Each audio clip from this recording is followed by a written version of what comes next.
Hello, I'm Alec Lowe here with Harry Norman Realtors, and it's a beautiful day here in Atlanta.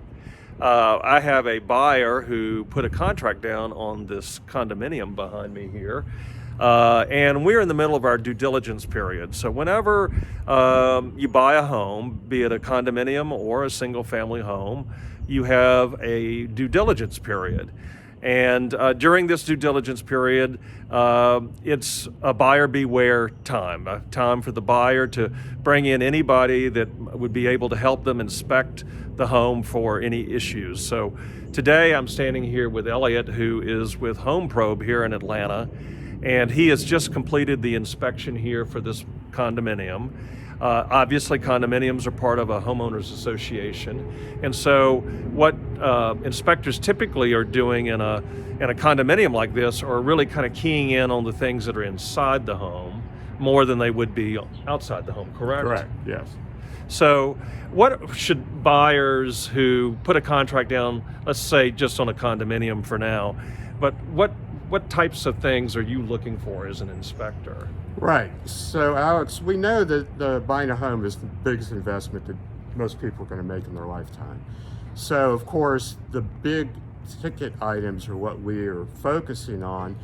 Not to say that we don't inspect the whole house and look for every item that we can possibly find, but typically roof, heating and air, water heater, those are your biggest cost drivers that we're trying to test for function, and also get a sense of the age, deterioration, remaining life expectancy to give the potential home buyer an idea if the system's performing the way that it should, maybe how much life it might have left in it.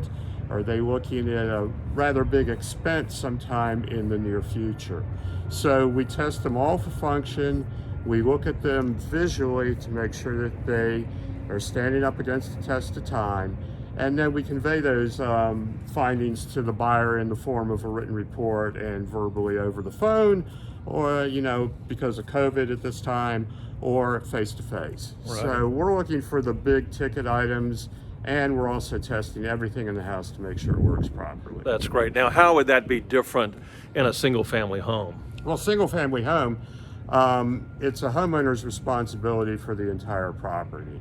Now, on a property like this, which is a ranch condo, we still inspect the exterior.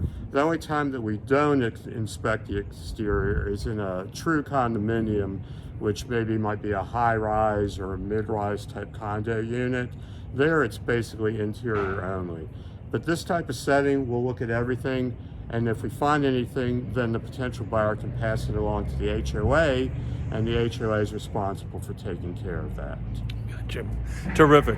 Well, thank you very much, Elliot. I appreciate it. Today we discovered, as an example, Elliot did in his inspection, that our heating and air systems, as well as the water heaters, were 15 years old.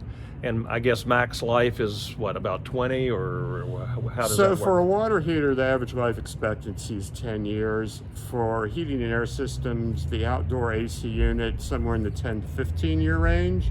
And then the furnace, whether it's gas-fired or an electric heat pump system, those will last somewhere on average of about 20 years.